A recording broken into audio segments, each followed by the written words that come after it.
그 다음에 구례 자랑을 좀 해볼까요? 네. 굉장히 자랑할 게 많은데 보니까 구례군이 말이죠.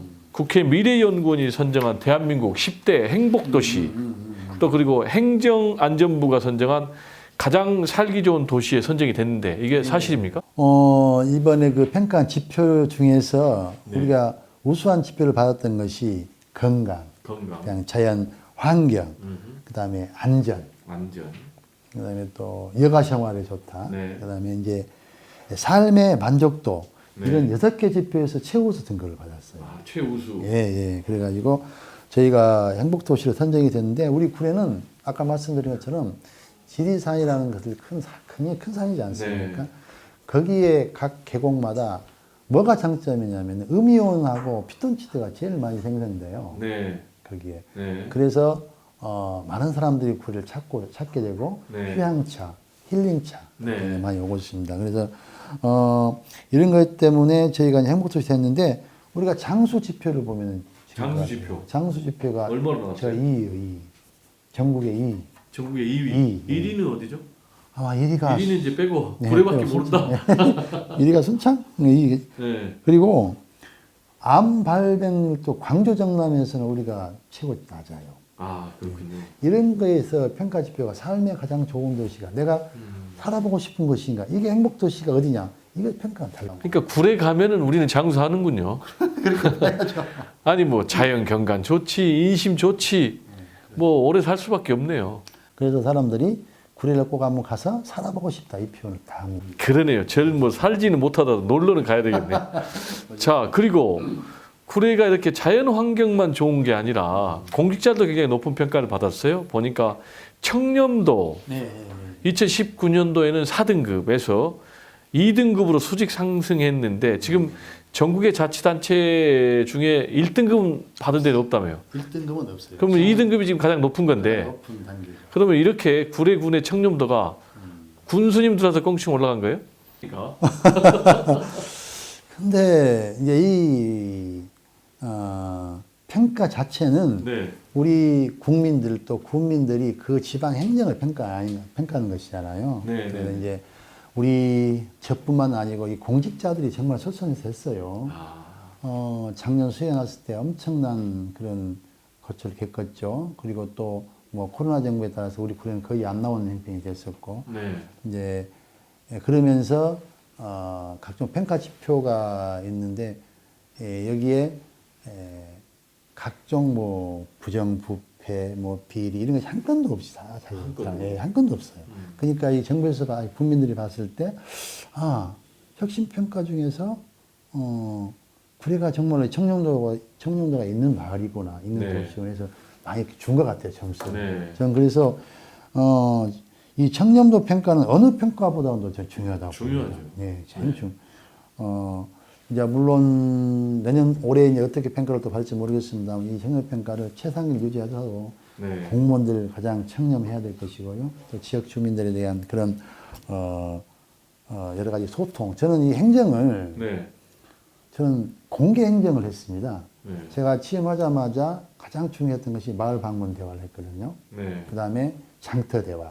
장날마다 나가서 시장에 오신 분들하고 일장 장터 대화. 그 다음에 사회단체장들을 모여넣어서 군정을 홍보하는. 네. 군정 모든 앞으로 계획을 다 이렇게 공개를 해서 간담회를 했는데. 소통에 역점을 두시고. 그러죠. 네. 이 소통을 좀 잘했다고 봅니다. 그렇군요. 그래서 이런 소통을 하다 보니까 국민들이 평가하기에 이게 청렴하게 뭔가가 이게 좀 깨끗하게 하는구나 이게 보였던 것 같아요. 네, 소통을 하려면은 이제 자연스럽게 투명하게 되는 거니까요. 그렇죠. 네, 또 투명하면 정직해지고 예. 그래서 높은 청렴도를 인정을 예. 받았는데 보니까 또 혁신 평가 그리고 또 재정 평가도 최우수 등급 나왔어요. 예, 그러죠. 혁신 평가가 우리가 이제 우수 기관으로 이제 거의 2년 연속 받았어요. 혁신 어떤 평가를. 것 때문에 혁신 평가가 최우수 받았습니까? 저희가 이제 여러 가지 분야가 있으면 그 중에 아까 잠깐 언급을 했습니다만 수해 때. 아, 수해 때. 네, 수해 때 이 우리 직원들뿐만 아니고 우리 국민들 정말로 이게 어떻게 보면은 헌신적으로 위기 상황인데도 불구하고 정말 헌신적이었어요. 그래서 응급복구를 최단시간에 했거든요. 아, 어쨌든 응급복구. 수해 의원금뿐만 아니고 봉사가 엄청 많이 했지 않습니까? 자원봉사. 예, 예. 네. 이런 것을 봤을 때 평가를 할 때 이게 지표가 네. 정말로 이 혁신을 했던 그런 평가구나 이런 평가를 받았고요. 특히 우리가 이제 수혜를 났을 때 정부가 요구했던 사항이 많았어요. 뭘 네. 요구했냐면은 정부에서는 특별 재난지역 선포가 되더라도 한 가구당 200만 원밖에 안 줘요. 아, 200만 예, 원. 최고 맥시멈. 한도가. 네. 그런데 200만 원은 뭐 TV나 사품은 없죠. 네. 정부기관이 정부나 각 기업체에 요구했던 사항이 뭐냐면은 정부에 지원해주라. 기업체에서 좀 우리들 좀 와서 도와주라 했던 것인데 제가 찾아다니기도 하고 네. 직접 전화해서 부탁을 했는데 우리가 그 수혜당했던 그 집에 도배장판을 다 해줬어요. 네. 그 전기 제품도 거의 한 40% 정도 할인가를 다 해줬고 네. 삼성전자 해가지고 그 다음에 각 상가마다 간판도 새로 싹 해주고 네. 이런 여러 가지 정책을 했었거든요. 그래서 이런 혁신평가에서 상당히 좋은 그런 평을 받았던 것 같고요. 네. 하나를 더 말씀드린다면은 네. 그 인재면은 정부에서 배상을 해준다는 예상을 했었죠. 네. 근데 수혜가 나자마자 제가 바로 9월 달부터 손해사정인을 제가 용역을 줬어요. 무려 네. 한 5억 줬거든요. 네. 손해사정인 피해 가구에 대한 조사가 얼마 피해 났는가 조사한 사람밖에 정확하게 안 또 돼요. 예. 네, 피해 산정을 해야 이게 만약에 시간이 지나서 하게 되면은 누락된 경우가 많이 있겠죠. 그렇죠. 그렇지 않습니까? 네. 그래서 바로 했는데 손해사정인들이 우리가 구례에 제일 처음에 시작했었죠. 네. 먼저 2천 가구를 했거든요. 그래서 기틀을 마련했었죠. 아마 이제 뭐 배상이 될 걸로 봅니다만은 그런 선제적인 대처를 했기 때문에 이런 여러 가지 평가에서 우수한 평가를 받았다고 봐요. 네. 근데 궁금한 게요. 군수에 이제 도전하려고 마음을 결심하실 때 왜 도전하게 됐는지 그 계기가 좀 궁금해요. 제가 공직생활 30년 하면서 네. 좀 힘든 시기가 있었어요. 힘든 시기. 네. 그게 뭐냐면은 제가 전임 군수님의 이제 비서실장을 하는 그런 시기였는데 네. 어쨌든 선거법에 제가 연루게 됐죠. 네. 상대 후보님들의 그런 그 네. 속에서 그러면서 제가 뭐 참 그 당시에 생각하면은 감옥도 제가 살아봤고 또 1심에서는 실형이 나왔었고 네. 1심에서는 징역 그때 8개월에 집행유예 2년인가 나왔더라고요. 그런데 2심에서는 제가 벌금 90만 원을 네. 냈거든요. 이제 그러니까 어떤 피선거권이 확보가 된 거죠, 이제. 그러죠. 네. 그때 만약에 2심에서도 벌금 100만 원 이상 나왔다면은 네. 지금은 제가 없겠죠. 그렇죠. 그렇지만 근데 이제 그 당시에 재판부가 생각은 그런 것 같더라고요. 이게 이제 고발건이 선거법 위반 건이 네. 비서실장을 하면서 상대 후보들의 동정을 파악했다는 것이었거든요. 네. 이게 어떻게 보면은 민정사찰 부분에 해당된 것이다. 네. 선거가 공무원이 개입했다. 이런 쪽도 되겠지만 또 어떻게 보면 업무의 연속성으로 보거든요. 그렇죠. 비서실장 자리는 각종 다 행사 다 들어오고 다 동의한 관리를 다 하거든요. 그래서 본 행정의 일환이니까. 그러죠. 그래서 다 이렇게 보고하고 그런 거 아닙니까? 네. 행정의 일환이다. 이제 저희들은 이렇게 했던 거죠. 그래서 다행히 2심에서는 이건 행정의 일환이 크다. 그래서 아마 이렇게 표현을 한번 살려준 것 같아요. 네. 제가 지금 여기 있는 것이고. 그러면서 그런 어려움을 겪으면서 네. 이 정치라는 게 군수라는 정치 아닙니까? 그렇죠. 정치 플러스 행정이지만 행정도 경험을 했고 정치를 했으면은 우리 국민들 아까 말씀드린 그런 세시한 부분도 좀 살펴볼 필요가 있다는 생각도 들고 또 잘하겠다는 생각도 들고 제가 평소에 느껴왔던 구례만의 이런 특색 있는 뭔가 해서 구례가 작은 도시잖아요. 네. 작은 도시 인구 2만 6천의 작은 도시잖아요. 그렇죠. 작으니까 오히려 경쟁력이 좀 있다고 봐요. 네. 뭔가가 강한 도시를 만들 수가 있죠. 네. 내가 한번 해봐야 되겠다 해서 과감히 던지고 했는데 국민들께서 이렇게 좋은 선택을 해준 것 같습니다. 자, 그럼 이제 군수 도전하신 거. 예. 잘했다라고 생각하세요? 아니면 후회하세요? 잘했죠. 아, 그래요? 잘했습니다. 그래요? 어떤 것 때문에 잘한 것 같아요? 지금 제 어떻게 보면은 인생을 살아가면서 네. 내가 꿈꿔왔던 것을 이뤘다는 생각이 들어요. 그렇죠. 물론 이제 성취감. 앞으로 성취감이 있죠. 물론 이제 이 지금 현재 군수라는 위치에서 정말로 사심없이 지역을 한 단계 발전시키는 것이 이제 됐고만이니까 네. 이것을 충분히 저는 할 수 자신감이 있어요. 네. 정말로 자신감이 있거든요. 네. 이런 거 보면은 자부심도 있고 정말로 잘했다는 생각을 합니다. 그리고 이제 결국은 이 군정이라는 게 정치라는 게 섬김이잖아요. 예, 군수님 입장에서는 국민들 잘 살게 그렇죠. 해주는 건데 지금 뭐 구례 군이 그렇게 계속 성장 발전하는 거 보면은 굉장히 보람을 느끼실 것 같아요. 예, 정말 보람이 있어요. 그렇군요. 뿌듯합니다, 아직도 보면. 그렇죠. 네. 앞으로도 계속 좋은 그런 선정을 좀 해주시길 바라고요. 예. 그런데 우리 청년들은 요즘 너무 힘들잖아요. 너무 힘들어요. 이 우리 청년들한테 꼭 해주고 싶은 그런 말씀이라든지 또 지금 현재 구례군에 어떤 청년들을 위한 사업이 있는지도 궁금하고요. 이 제가 이제 군수를 하다 보니까 많이 청년들을 위한 여러 정책을 펴지 네. 않습니까? 그래서 농사를 지을 수 있도록 기반을 만들어주고 네. 또 청년들이 잘해봐서 청년 점포도 만들어주고 네. 청년들이 잘할 수 있그 공간도 주거 공간도 만들어주고 또 와서 농사를 지면은 지원금도 해주고 여러 가지 정책을 해주고 있는데 실질적으로 청년들이 가장 핵심은 그런 것 같아요. 왔다 가버려요. 네. 그게 왜 그러냐면은 물론 소득도 소득이지만은 복합적인 것이 안 이루어져요. 네. 교육도 자기 아이들 교육시키는 게 중요하지 않습니까? 그렇죠. 도시로 나가버리죠, 아이들 그렇죠. 교육시키면서. 그 다음에 복지적인 차원도 도시에 있는 것이 훨씬 더 잘 혜택이 되죠. 그래서 청년들이 지금 오게 하려면 아까 제가 서두에 잠깐 말했습니다만 정부에서 청년들이 시골로 가게끔 맞는 정책을 해줘야 된다고요. 네. 모든 면에서 네. 교육정책, 일자리 창출 여러 가지 많이 있지 않습니까? 청년들이 적착할 수 있는 환경을 그런 걸 만들어줘야 해줘야죠. 네. 제가 이번에 이제 지금 대권 선거 곧 있잖아요. 네. 그래서 많은 이제 공약사항이라든지 그런 합니다만은 가장 필요한 것이 지방정부에서 일을 하고 싶은데 규제를 묶어놔요. 예를 네. 들어서 이런 경우가 있습니다. 우리가 친환경 유기농 복합 타운을 건설하고 싶어요. 네. 그러면은 농지를 해제를 시켜야 되거든요. 네. 농지 전용 구역에서 이 권한을 군수가 할 수 있는 것이 3,300평밖에 안 돼요. 네. 그리고 3,300평 이상은 장관의 승인을 받아야 돼요. 네. 장관 승인을 받기 위해 2년 걸립니다. 2년 해도 허가 안 해줘요. 네. 승인을 안 해준단 말이에요. 그러면 할 수가 없는 것이죠. 군수의 재량권이 그렇죠. 너무나 협소하고. 그렇죠. 쟤는 정말 3만 평 이상을 해줘야만이 뭔가 대단히 해서 청년 오게 만들죠. 뭐 지금 이재명 또 윤석열 이런 대선 주자들에게도 그걸 그렇죠. 요청을 하시지 그래요. 네. 또 하나 본다면은 저는 이런 생각도 해요. 민간 기업이 우리 하나도 없지 않습니까? 네. 친환경 민간 기업이 입주를 한다면은 그 민간 기업에 대한 초기 투자 시설비도 정부에서 일정 부분 50% 해준다지 해줘야 네. 되고 그리고 또 거기에 근무하는 근로자 인건비도 네. 정부에서 50% 해줘야 되는 것 같아요. 네. 각종 세금은 당연한 것이고 안 받은 것은 네. 공공축제도 만들어줘야 되고 네. 이런 걸 해줘야만이 청년들이 와서 지방에 와서 일을 하는 것이지.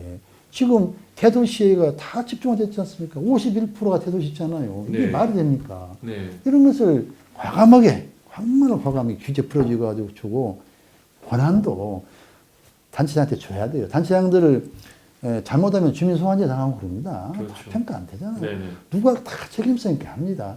이것을 중앙정부에 해주기를 정말 저는 바라고 있죠. 네. 예. 그리고 이제 지역 소멸 문제도 국가적인 문제고 지역에서는 가장 심각한 문제 같은데요. 정부가 이번에 특단의 대책을 발표했지 않습니까? 예. 보니까 구례군도 포함되어 있어요. 전국의 89개 지역, 전국의 인구 감소 지역으로 고시하고 그다음 매년 1조씩 10년간 지원한다. 이런 내용이 골자인데 군수님 어떻게 평가하셔요? 저는 이번에 정부 발표가 아주 좀 환영을 해요. 아, 그래요? 정말 늦었어요. 아, 이게. 네. 네, 이번에 발표한 것은 가장 핵심은 그런 것 같아요. 물론 지역의 균형 발전 차원에서 해주겠다는 그런 특별법의 네네. 한 일환으로 이번에 했거든요. 네. 이번에 좀 특이한 것이 뭐냐면은 지방 정부에서 네.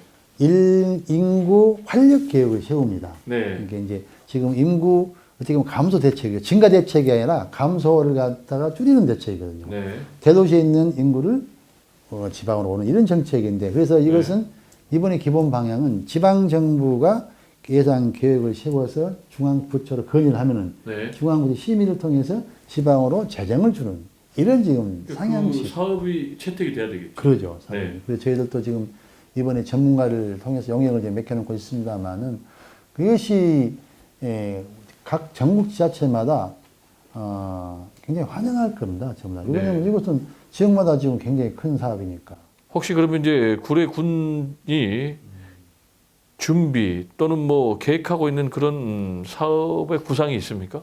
여러 가지 아까 4대 권역 사업 여러 가지 지금 쭉 하고 있지 않습니까? 네네, 용역도 맡기고 타당도 조사 하고 이렇게 하고 있는데 가장 큰 문제는 재정이 없죠. 네. 그래서 이 인구 이 활력 계획에다 그걸 다 포함시킬 겁니다. 네. 재정을 받을 것이고 아까 말한 것처럼 네. 규제를 완화 좀 시켜달라는 것이고 그래야 저희가 할 수 있는 것이니까. 또 하나 예를 들어본다면 이런 게 있어요. 네.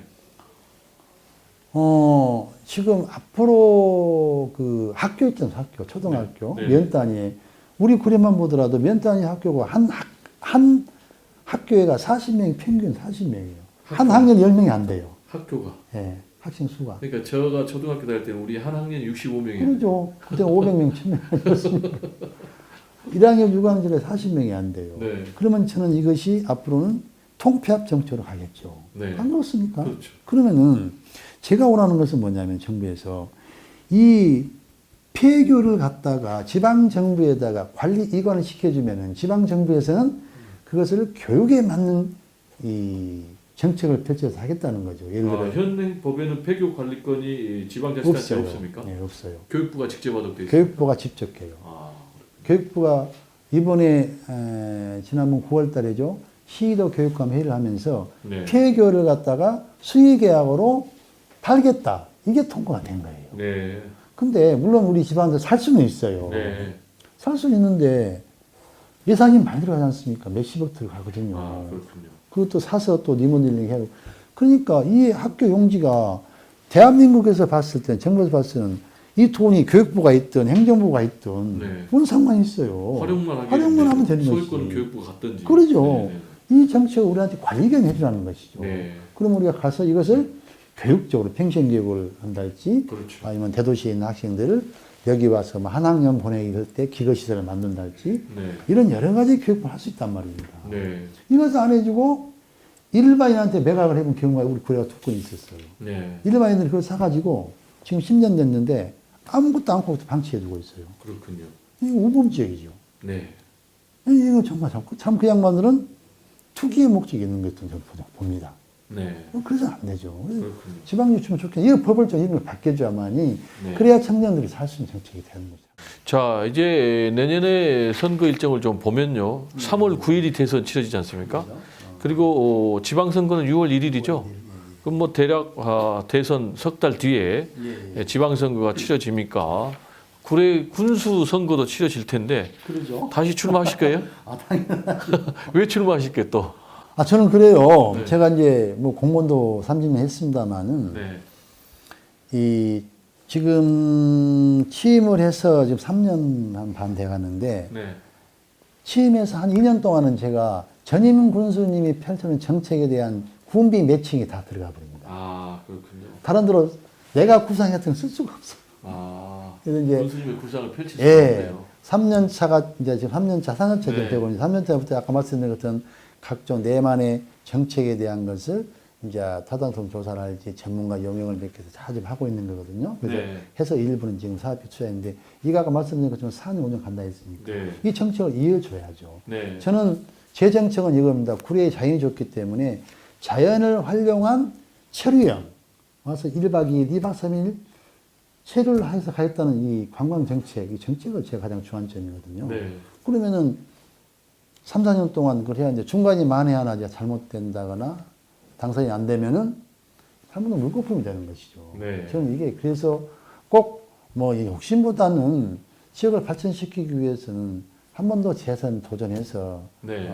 당선되고 싶은 것이 심정이고 물론 이건 모든 것은 국민들이 평가를 하는 그거겠죠. 네. 그래서 국민들의 평가를 다시 재평가를 받아서 당선이 되면은 정말 이 강한 이 구례를 만들고 싶은 게 정신이고 정말 어떤 가는 구례를 자, 만들고 그러면은 이제 본인이 가정입니다. 만약에 재선에 성공한다. 그럼 내가 이거 하나만큼 확실하게 하고 싶다라는 사업이 있다면요. 가장 큰 사업은 내가 말씀드린 케이블카입니다. 케이블카. 전 자신 있어요. 자신 있어요. 예, 케이블카가 되면 지역 경제뿐만 아니고 우리 남부 지역 동남권에 다 살 수가 있죠. 네. 가장 핵심은 그거고요. 네. 자, 두 배는 섬진강권 개발 계획을 있습니다. 네. 아주 내가 의장이 돼가지고 의장을 만들었는데 곡성군, 구례군, 하동군, 광양시 4개 권역이 관광 별도를 맺었어요. 네. 2천억 사업으로 지금 공모를 하고 있어요. 네. 그 섬진강권역을 정말로 잘 만들고 싶어요. 그러면 전국에 많이 오겠죠. 케이블카 보면서 지리산 타고 섬진강에서 체험시설하고. 그렇군요. 예, 예. 자, 이제 우리 군수님 뭐 좋은 말씀, 예, 예. 좋은 구상 듣다 보니까 벌써 마무리할 시간이 됐는데요. 그래요. 마지막으로 질문 드리겠습니다. 우리 이 김순호 군수님이 꿈꾸시는 세상 또는 뭐 꿈꾸는 구례 어떤 겁니까? 먼저 청년이 돌아오는 그런 정도 꼭 하고 싶어요. 청년이 돌아오는. 그래야 아기 울음소리가 나니까. 네. 아기 울음소리가 나야 됩니다. 그렇죠. 그러려면은 아까 뭐 여러 가지 말씀했습니다만 정부와 유기적 협조체를 해서 지방에 맞는 그러한 사업을 할 것이고 또 저만의 특색인 사업을 해서 우리 국민들이 복지가 중요해요. 네. 그렇지 않습니까? 복지 중요하거든요. 복지적하고 또 중요한 것은 저희 구례가 저는 이건 자신 하는데 구례가 분지예요, 분지. 네. 덥습니다. 여름으로. 이 시원한 도시를 만들고 싶어요. 나무 네. 100만 그루 나무 심기가 이런 거 정책적으로 해서 정말로 제가 구상한 이 정책이 이루어진다면은 이 정책이 저는 10년을 보고 있는데 대한민국 행복도 1호가 될 수도 봅니다. 네. 그렇게만 자신 있고요. 그래서 이런 꿈을 가지는 이 구례를 만들도록 그렇게 하겠습니다. 군수님의 대한민국 행복도시 1호 구례의 꿈이 꼭 이루어지기를 바라고요. 네, 배정호의 파워피플 오늘은 김순호 구례 군수님을 모시고 그의 성공 스토리와 비결, 그가 꿈꾸는 구례 발전을 위한 비전 등에 대해서 자세히 알아봤습니다. 오늘 순서는 여기서 마치겠습니다. 감사합니다.